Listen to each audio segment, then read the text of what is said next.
باقی کام اللہ کرے گا، کچھ اللہ بھی آپ کے ساتھ ہو جائے گا، اس سے آپ کو مصیبتوں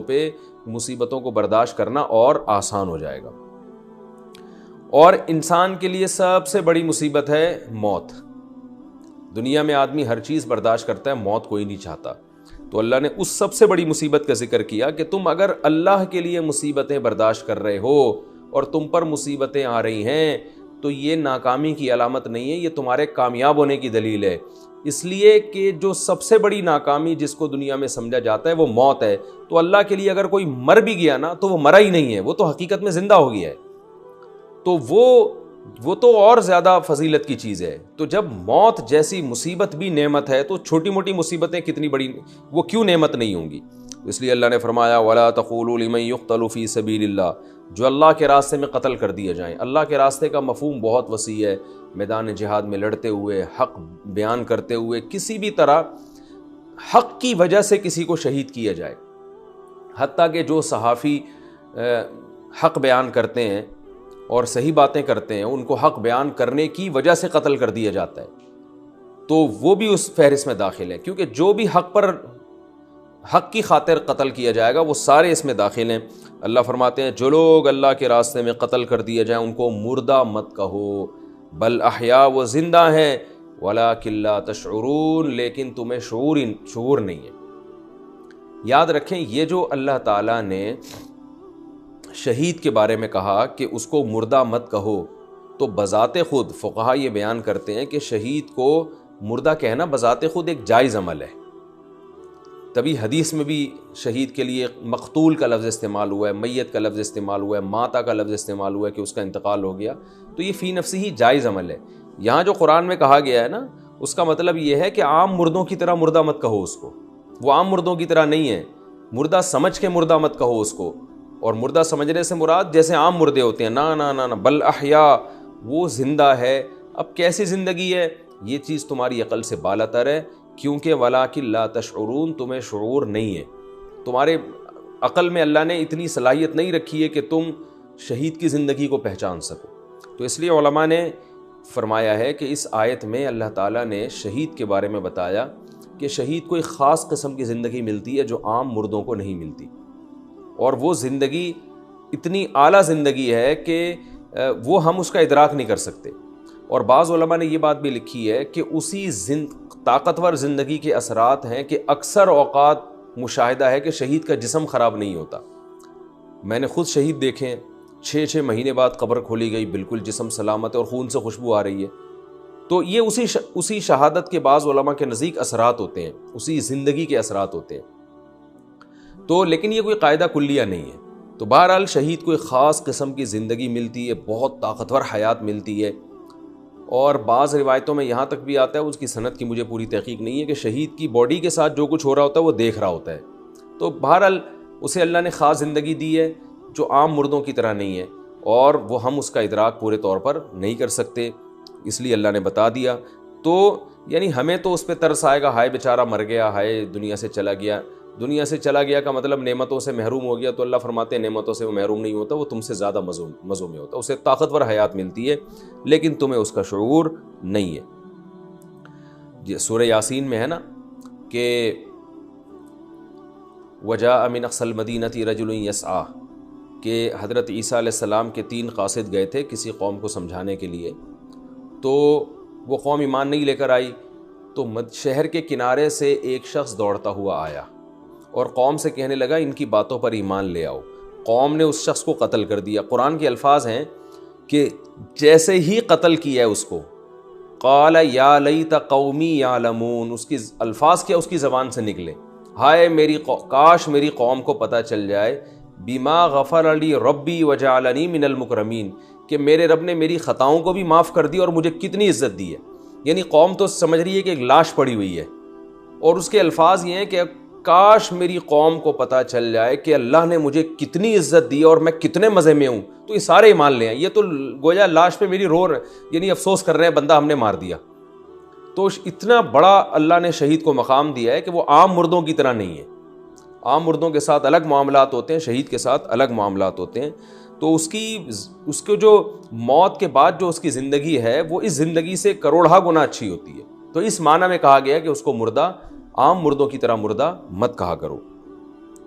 تبھی اللہ نے شہید کے لیے اسلام نے جو ہے نا ایک لفظ الگ سے وضع کیا ہے، شہید کا لفظ، جو دنیا میں کسی قوم کے پاس نہیں ہے۔ تو کیونکہ مردہ کہنے میں اس کی بے اکرامی ہے، کیونکہ لوگ اس کو عام مردوں کی طرح سمجھیں گے، تو اس لیے اسلام نے اس کو پروٹوکول دیا کہ جو حق کی خاطر جان دیتا ہے اس کو شہید کا لفظ کہا جائے گا۔ اور یہ اتنا مبارک مقدس لفظ ہے کہ اس لفظ میں وہ وحشت نہیں ہے جو کسی کو مردہ کہنے میں وحشت، کہتے ہیں نا 3 آدمی مرے پڑے ہوئے تھے تو ایک دم وحشت ہوتی ہے، لیکن جب آپ کہتے ہیں تین جو ہے نا 3 شہید میں نے اپنی آنکھوں سے دیکھے، فوراً دل میں ان کی ایک قدر پیدا ہوتی ہے، یار یہ تو بڑے مبارک لوگ ہیں، شہید ہیں۔ تو یہ اتنا مبارک لفظ ہے کہ اب غیر مسلم بھی اسلام سے یہ لفظ ادھار لے کر اپنے مردوں پہ فٹ کر رہے ہیں۔ آپ دیکھیں ہندو فوجی جب ہلاک ہوتے ہیں تو ان کے لیے تو ہلاکت کا لفظ ہے، کیونکہ وہ اس لیے ہلاکت کا لفظ ہے کہ یہ اسلام کا لفظ یہ تو صرف مسلم کے لیے استعمال ہو سکتا ہے، غیر مسلم کے لیے تو اسلام نے یہ لفظ وضع ہی نہیں کیا، لیکن غیر مسلم بھی مجبور ہیں کہ اپنے مردوں کو وہ بھی شہید کے لفظ سے تعبیر کر رہے ہیں، وہ بھی جناب اپنے جو بھی حق کی خاطر، ان کے خیال میں جو بھی حق کی خاطر لڑکے قتل ہوتا ہے تو اس کے لیے شہید کا لفظ استعمال کر رہے ہیں وہ۔ تو اس لیے اللہ نے فرمایا کہ وَلَٰكِن لَا تَشْعُرُونَ، تو جب یہ اللہ کے راہ میں مرنا اتنا مبارک عمل ہے جو سب سے بڑی مصیبت ہے، تو چھوٹی موٹی مصیبتوں کی بھی ایک فضیلت ہے اور اس پہ صبر کرنے سے تمہیں ثواب ملے گا، کیونکہ وہ سب اللہ کی خاطر ہے۔ وَلَنَبْلُوَنَّكُمْ بِشَيْءٍ مِّنَ الْخَوْفِ، رہا یہ مسئلہ کہ اللہ تو ہمیں آزماتا کیوں ہے، ٹینشنیں دیتا کیوں ہے، پھر صبر اور نماز کی تلقین کرتا ہے، کسی کو کوئی قتل ہوتا ہے تو شہادت کے فضائل سناتا ہے، تو ہمیں ٹینشن دے ہی نہیں، دنیا میں ہی جنت کے مزے دے دے۔ تو اللہ نے اگلی آیت میں فرمایا نا ایسا نہیں ہو سکتا، وَلَنَبْلُوَنَّكُمْ، ہم تمہیں ضرور آزمائیں گے، مختلف طریقوں سے آزمائیں گے، سب کے ساتھ آزمائش ایک جیسی نہیں ہوگی، وہ مختلف طریقے کیا ہیں، بِشَيْءٍ مِّنَ الْخَوْفِ، خوف مسلط کر دیں گے تم پر دشمن کا، تم حق پر ہوگے لہذا دنیا تمہارے خلاف سازشیں کرے گی جس کی وجہ سے تم خوف میں رہو گے۔ اور آج دیکھ لینا کیا کچھ ہو رہا ہے دنیا میں، اہل اسلام کے خلاف ساری دنیا جانتی ہے، تو خوف مسلط رہے گا تمہارے اوپر، والجوع، بعض دفعہ بھوک مسلط ہو جائے گی، معاشی لحاظ سے تم کمزور ہونا شروع ہو جاؤ گے، ونقص من الاموال، مالوں میں کمی ہونا شروع ہو جائے گی، والانفسی، جانیں ہلاک ہونا شروع ہو جائیں گی، قتل و غارت شروع ہو جائے گی، والثمرات، تمہارے پھلوں میں کمی ہونا شروع ہو جائے گی۔ تو مختلف طریقوں سے تمہاری معیشت کو بھی نقصان پہنچے گا، تمہارا جانی نقصان بھی پہنچے گا، تمہارا امن بھی تباہ ہوگا، کیونکہ دنیا تمہارے پیچھے پڑے گی۔ اور یہ سب چیزیں انفرادی طور پر بھی ہو سکتی ہیں، فرد واحد کے ساتھ بھی ہو سکتی ہیں اور قومی سطح پہ بھی ہو سکتی ہے، لیکن اللہ نے فرمایا وَبَشِّرِ الصَّابِرِينَ، جو اس موقع پہ صبر کرے گا اے نبی آپ اس کو خوشخبری سنا دیں۔ لیکن یاد رکھیں نبی صلی اللہ علیہ وسلم نے اللہ سے صبر مانگنے سے اور مصیبتیں مانگنے سے منع کیے، یہ تو اللہ تعالیٰ کی طرف سے ہے، لیکن ہمیں حکم یہی ہے کہ ہم اللہ سے عافیت مانگیں، اے اللہ ہمیں آزمائشوں میں نہ ڈال، تو نے اگر ہمیں آزمانا بھی ہے تو ہمیں نعمتیں دے کے آزما، خوب نعمتیں دے ہمیں، اور پھر اس میں ہمیں شکر کی توفیق عطا فرما، یہ دعا مانگنی چاہیے اللہ تعالیٰ سے۔ آگے اللہ نے صبر کرنے والوں کی ایک علامت بیان کی ہے، اور ایسی علامت بیان کی ہے کہ وہی علامت صبر کا ذریعہ بھی ہے، مصیبتوں کو برداشت کرنے کا ایک بہترین ایک دوا بھی ہے۔ فرمایا الذین، یہ وہ لوگ ہیں، صابرین کسے کہتے ہیں، اذا اصابتہم مصیبہ، جب ان کو کوئی مصیبت پہنچتی ہے، قالو، تو یہ کیا کہتے ہیں، انا للہ، ہم اللہ کے لیے، اللہ کے غلام ہیں، تو مالک کو حق ہے کہ وہ غلام کے ساتھ جیسا چاہے سلوک کرے، ہم پہ ہماری مرضی نہیں چلے گی، ہم تو غلام ہیں، تو غلام پہ آقا کی مرضی چلتی ہے۔ دیکھیں یہ جانوروں کو ہم جب پالتے ہیں نا تو ان پہ ہماری مرضی چلتی ہے، گھوڑے کی لگام ہمارے ہاتھ میں ہوتی ہے، تو اب گھوڑا ہمارے حساب سے چلتا ہے، اپنے حساب سے چلے گا، ہم مار کے پھینک دیں گے اس کو، ذبح کر کے پھینک دیں گے اس کو، کیونکہ ہم نے اس کو خریدا ہے، ہم اس کے مالک ہیں۔ تو اب گھوڑے کو یہ اعتراض کا حق نہیں ہے کہ بھائی مجھے ادھر کیوں لے کے جا رہے ہو، مجھے ادھر کیوں لے کے جا رہے ہو، مجھے پہاڑوں پہ کیوں چڑھا رہے ہو، مجھے پہاڑ سے نیچے کیوں اتار رہے ہو، مجھے دریا کیوں پار کروا رہے ہو۔ تو گھوڑے کو اگر یہ اعتراض کرے تو گھوڑے سے کہا جائے گا بھائی تجھے خریدا ہے تیرے مالک نے، وہ تیرا مالک ہے۔ تو ہمیں گھوڑے پر اتنی ملکیت نہیں ہے جتنی اللہ کو ہماری ذات پہ ملکیت حاصل ہے، لہذا کچھ بھی ہو رہا ہے تو ایمان والے یہ سوچ کے صبر کرتے ہیں، انا للہ، ہم اللہ کے غلام ہیں، بھائی ہم پہ ہماری مرضی تھوڑی چلے گی، بلکہ ہم پہ اللہ کی مرضی چلے گی، ورنہ ہر انسان چاہتا ہے دنیا میں کوئی غم آئے نہیں، سارے مسئلے پورے ہوں, پوری دنیا کا بادشاہ میں بن جاؤں, سب سے زیادہ پیسہ میرے پاس, سب سے خوبصورت میں ہوں, سب سے زیادہ جوانی میرے پاس, سب کچھ میرے مسئلے حل ہو جائیں, تو ہر آدمی چاہتا ہے. ہوگا ایسا نہیں, تو ہم پہ ہماری مرضی نہیں اللہ کی چلے گی, یہ سوچ کے صبر کرتے ہیں. وَإِنَّا إِلَيْهِ رَاجِعُونَ, اور ہم نے جانا بھی اس کے پاس ہے. یہ اگلے جملے میں اور تسلی ہے. کیا مطلب؟ کہ اللہ نے وعدے کیے ہوئے ہیں کہ صبر کرو گے تو میں تمہیں اجر دوں گا. تو ہم نے جب جانا اس کے پاس ہے تو ہم اس کو خوش کر کے جائیں نا, تاکہ ہمیں نوازے وہ. تو خوشی اسی میں ہے کہ صبر کر لو. تو یہ دو جملے سوچ کے ان کو تسلی مل جاتی ہے. آج یہ انا للہ و انا الیہ راجعون لوگوں کی زبانوں پہ تو بہت ہوتا ہے, لیکن مفہوم دماغ میں نہیں ہوتا. چیخ بھی رہے ہوتے ہیں, انا للہ و انا الیہ راجعون بھی پڑھ رہے ہوتے ہیں, واویلا بھی کر رہے ہوتے ہیں, اور سارے الٹے کام کر رہے ہوتے ہیں مصیبت میں, اور آخر میں انا للہ و انا الیہ راجعون کہہ دیتے ہیں. تو یہ سوچ کے یہ الفاظ کہنے کی فضیلت ہے. ایسے ہی زبان سے کہنے کا کوئی خاص فائدہ نہیں ہے اس میں. سوچ کے کہ ہم اللہ کے غلام ہیں اور ہم نے اسی کی طرف لوٹ کر جانا ہے, اور ہمیں اس پر وہ اجر دے گا. حدیث میں آتا ہے کہ مسلمان کو ایک کانٹا بھی اگر لگتا ہے تو آپ صلی اللہ علیہ وسلم نے فرمایا حتی الشوکۃ یشاکھا, صحیح حدیث ہے, اس پہ بھی اس کا گناہ معاف ہوتا ہے ایک کانٹے کے بدلے میں بھی. اور اگر اس کے اعمال میں گناہ نہیں ہو تو اس کے نیکیوں میں اضافہ ہو جاتا ہے. اور ایک حدیث میں آتا ہے آپ صلی اللہ علیہ وسلم نے فرمایا قیامت کے دن ایک شخص آئے گا, دیکھے گا میزان میں اتنی نیکیاں, اتنا اجر, وہ کہے گا میں نے تو نہ اتنی تہجد پڑھی, نہ اتنے روزے رکھے, یہ نیکیاں کہاں سے آئیں؟ تو اسے بتایا جائے گا کہ تم کو فلاں موقع پر مصیبت پہنچی تھی, تم نے صبر کیا تھا, فلاں موقع پر تمہارے بچے کی موت واقع ہوئی, تم نے صبر کیا, فلاں موقع پہ تمہیں کانٹا لگا, تم نے صبر کیا, فلاں موقع پہ تمہیں فلاں شخص نے برا بلا کہا, وہ اس کی وجہ سے تمہیں جو ٹینشن ہوئی. تو یہ ساری چیزیں اس کے اعمال میں ترازو میں رکھی جائیں گی. تو اس کی یہ تمنا ہوگی کہ کاش میں نے زندگی میں کبھی خوشی نہ دیکھی ہوتی, اور اللہ نے ساری زندگی مجھے مصیبتوں میں ہی رکھا ہوتا. اور ایک اور حدیث میں آتا ہے رسول اللہ صلی اللہ علیہ وسلم نے فرمایا کہ قیامت کے دن میزان کے ترازو میں صبر سے زیادہ وزنی کوئی نیکی نہیں ہوگی. تہجد بھی نیکی ہے, نماز بھی نیکی ہے, اور روزے بھی نیکی ہے, صدقات و خیرات بھی نیکی ہے, لیکن نبی نے کیا فرمایا؟ سب سے وزنی نیکی کیا ہے؟ مصیبت میں صبر کرنا. اور صوفیہ کرام کا ایک جو تجربہ ہے وہ کہتے ہیں کہ اللہ کا قرب جتنا صبر اور مصیبتوں کے ذریعے حاصل ہوتا ہے اتنا دنیا میں کسی چیز کے ذریعے حاصل نہیں ہوتا, کسی عبادت کے ذریعے حاصل نہیں ہوتا. لیکن ساتھ ساتھ علماء یہ بھی کہتے ہیں کہ وہ مصیبت جو انسان کی پیدا کردہ نہ ہو بلکہ اللہ کی طرف سے ہو. اگر آپ اپنی حماقتوں کی وجہ سے مصیبت میں مبتلا ہوتے ہیں پھر اس پہ وہ برکتیں حاصل نہیں ہوتی. صبر تو اس پہ بھی کرنا ہی پڑتا ہے, لیکن ایک مصیبت اللہ کی طرف سے, ایک اپنی حماقتوں کی وجہ سے. آج کل جو زیادہ تر پرابلمس ہو رہی ہیں ہماری اپنے کرتوت ہوتے ہیں, اپنے کچھ جیسے صحت کا خیال نہیں رکھا, الٹ پٹانگ شوگر کا مریض ہے, لڈو کھا رہا ہے اور کھاتے کھاتے شوگر ہائی ہو گئی, اب صبر کر رہا ہے کہ بس صبر کر رہا ہے اس مصیبت میں. تو ٹھیک ہے صبر کا تو پھر بھی انشاءاللہ ثواب ملے گا, لیکن یہ حماقت بھی تو آپ کی ہے نا, آپ اپنے کرتوتوں کی وجہ سے. تو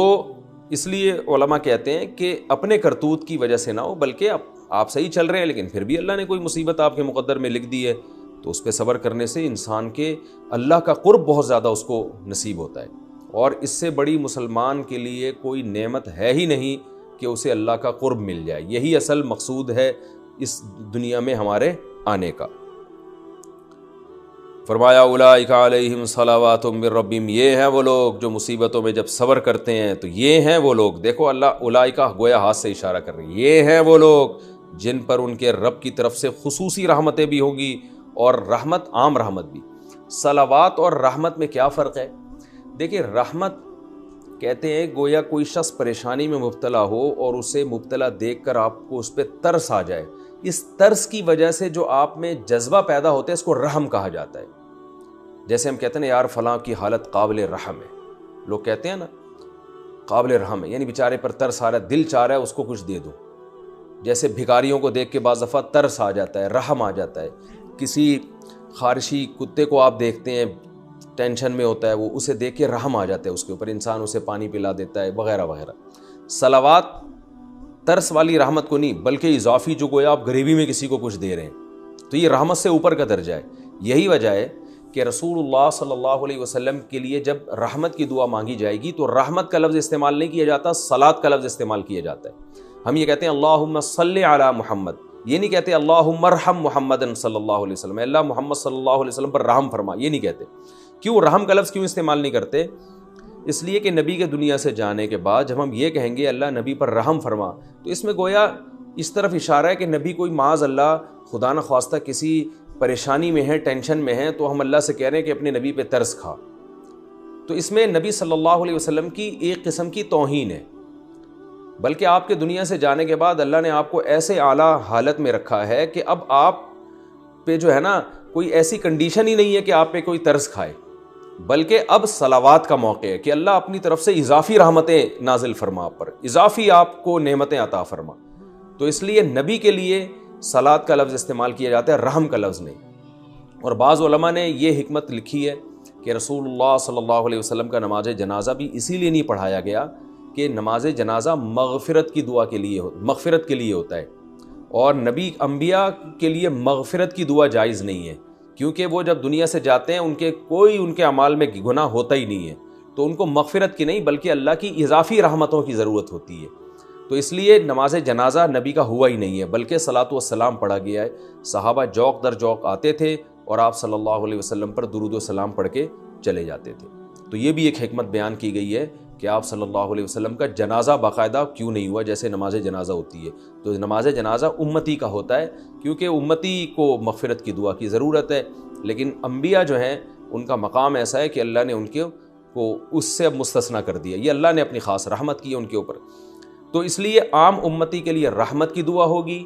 اور نبی کے لیے صلات کی دعا ہوگی، اللہم صلی علی، صلات بھیج، صلی علی۔ البتہ علماء نے یہ بات بیان کی ہے کہ نبی کے ضمن میں امت کے لیے صلات کی دعا جائز ہے۔ جیسے نبی کے لیے جب صلات کی دعا کی نا تو اسی ضمن میں آپ امت کو شامل کر سکتے ہیں، اللہم صلی علی محمد وعلی آل محمد، یہ بھی کہہ سکتے ہیں، اور اللہم صلی علی محمد، اے اللہ تو محمد صلی اللہ علیہ وسلم پر صلات بھیج اور آپ کی امت پر بھی۔ تو آپ کے ضمن میں تو یہ جائز ہے، الگ سے نبی کے علاوہ کسی کے لیے صلات کی دعا یہ ٹھیک نہیں ہے، اس لیے کہ آپ دوسرے کو وہ پروٹوکول دے رہے ہیں جو نبی صلی اللہ علیہ وسلم کا خاصہ ہے، تو ان کے تابع بنا کے تو دے سکتے ہیں۔ الگ سے جب کسی کے لیے دعا ہوگی، چاہے کوئی کتنا بڑا بزرگ ہو، تو اس کے لیے رحمت کی دعا ہوگی، اس لیے کہ کتنا بھی بڑا بزرگ ہو اس بات کا امکان ہے کہ مرنے کے بعد کسی ایسی حالت میں نہ ہو کہ وہ پریشانی میں ہو، تو اس لیے ان کے لیے دعا مانگی جائے گی، اللہم ارحم فلاں، اے اللہ تو فلاں پر رحم فرما۔ تبھی ہم بزرگوں کے ساتھ لگاتے ہیں رحمہ اللہ، اللہ ان پر رحم کرے، کیونکہ عین ممکن ہے کہ بیچارے کس حالت میں ہوں، یا یہ کہ نہیں بھی ہوں تو وہ چاہیں گے اللہ ہم پر ترس کھائے، کیونکہ میدان حشر کی سختیاں بہت زیادہ ہیں، قبر بہت سخت جگہ ہے، تو اس لیے عام چاہے کتنا بڑا بزرگ ہو ان سب کے لیے رحمت اللہ علیہ کہا جاتا ہے، پیغمبر کے لیے رحمت اللہ علیہ علیہ السلام یا علیہ الصلاۃ والسلام کہا جاتا ہے۔ تو اب یہ لفظ سمجھیں، اولئک علیہم صلوات من ربہم، اللہ فرماتے ہیں جو صبر کرتے ہیں ان پر اللہ کی اضافی رحمتیں بھی ہوں گی اور عام رحمت بھی، اولئک هم المہتدون، اور یہ لوگ ہیں اصل ہدایت یافتہ۔ اصل جو کرائٹیریا ہے نا کسی کو ناپنے کا کہ کون کتنا ایمان میں تگڑا ہے، تو وہ پریشانی میں پتہ چلے گا کہ کس کا کتنا ایمان ہے۔ آگے جو آیتیں ہیں ان کا ایک شان نزول ہے۔ اسلام جب دنیا میں آیا تو زمانہ جاہلیت کی بہت سی رسومات کو ختم کر دیا۔ تو زمانہ جاہلیت میں جو صفا اور مروہ پہاڑی ہے جہاں حضرت حاجرہ رضی اللہ تعالیٰ عنہ نے دوڑ لگائی تھی، تو زمانہ جاہلیت میں حج میں صفا مروہ کی سب سعی کیا کرتے تھے، تو یہ سعی صدیوں سے چلتی آ رہی تھی۔ اسلام جب دنیا میں آیا تو بہت سے صحابہ کو خیال ہوا کہ یہ ایک عجیب سی رسم لگتی ہے، ادھر سے دوڑے ادھر چڑھ گئے، پھر ادھر سے اترے ادھر آ گئے، تو یہ کہیں ایسا نہیں ہے کہ غلط کر رہے ہو ہم؟ تو اس لیے بعض صحابہ نے نبی سے پوچھا، یا رسول اللہ اس میں کوئی گناہ تو نہیں ہے، ہم صفا مروہ کی سعی کرتے ہیں؟ تو اس کا جواب قرآن میں نازل ہوا کہ زمانہ جاہلیت کی ہر چیز غلط نہیں ہے، بہت سی چیزیں ٹھیک بھی ہیں، ان میں سے ایک صفا مروہ کی سعی بھی ہے کہ یہ بالکل ٹھیک ہے، ان الصفا والمروہ من شعائر اللہ، فرمایا صفا مروہ کوئی جاہلیت کے شاعر میں سے نہیں ہے بلکہ شاعر اللہ میں سے ہے، اللہ کی نشانیوں میں سے ایک نشانی ہے۔ فمن حج البیت او اعتمر، لہذا جو کوئی حج کرے گا یا عمرہ کرے گا، فلا جناح علیہ ان یطوف بہما، اس پر کوئی گناہ نہیں ہے کہ طواف کرے، وہ یعنی طواف کا مطلب چکر لگائے، اس سے وہ طواف مراد نہیں ہے جو بیت اللہ کے گرد کیا جاتا ہے، اس سے مراد چکر، یعنی جائے واپس آنا پھر جانا، جو 7 دفعہ سعی کی جاتی ہے، کوئی گناہ نہیں ہے۔ حضرت عائشہ رضی اللہ تعالیٰ عنہ سے کسی نے سوال پوچھا تھا کہ کیا صفا مروہ کی سعی کرنا ضروری ہے حج اور عمرے میں؟ انہوں نے فرمایا ہاں۔ تو انہوں نے قرآن کی آیت پڑھی کہ اللہ تو فرماتے ہیں کہ جو حج کرے عمرہ کرے اور سعی اگر وہ کر لے تو کوئی گناہ نہیں ہے۔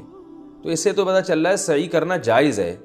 یہ تھوڑی پتہ چل رہا ہے کہ واجب ہے، لازمی ہے، یہ کہاں پتہ چل رہا ہے؟ اس سے تو پتہ چل رہا ہے کہ بھائی کوئی اگر کر لے تو کوئی گناہ نہیں ہے۔ امی عائشہ رضی اللہ تعالیٰ عنہ نے جواب دیا، بڑی فقیہہ تھی، انہوں نے فرمایا کہ اگر اس آیت کا یہ مطلب ہوتا کہ صفا مروہ کی سعی ضروری نہیں ہے تو آیت کا انداز یہ نہیں ہوتا فلا جناح علیہ ان یطوف بہما،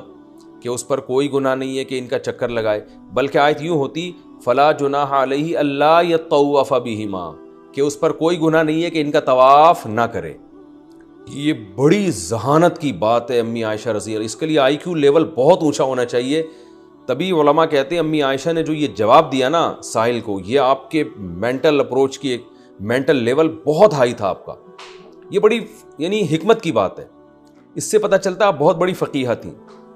اب میں اس کو تھوڑا سا سمجھاتا ہوں، کیا مطلب؟ دیکھیں عبادت کے بارے میں کبھی یہ انداز نہیں ہوتا کہ تم اگر نماز پڑھ لو تو تم پہ کوئی گناہ نہیں ہے۔ عبادت کا انداز تو یہ ہوتا ہے کہ تم نماز اگر نہیں پڑھو گے تو کوئی گناہ نہیں ہے، اور پڑھ لو تو ثواب کی بات ہے، یوں ہوگا نا۔ تو امی عائشہ نے اپنے اس جواب میں اشارہ کر دیا کہ اصل میں یہ ایک سوال کا جواب ہے۔ سوال یہ پوچھا گیا تھا کہ صفا مروہ کی سعی میں گناہ تو نہیں ملے گا، زمانے جاہلیت کی رسم ہے، تو اللہ نے فرمایا کوئی گناہ نہیں ملے گا۔ اس میں اس سے بحث ہی نہیں ہے کہ صفا مروہ کی سعی کرنا لازم ہے یا نہیں، یہ آیت اس سے خاموش ہے، وہ ہمیں حدیث سے پتہ چلتا ہے کہ لازم ہے۔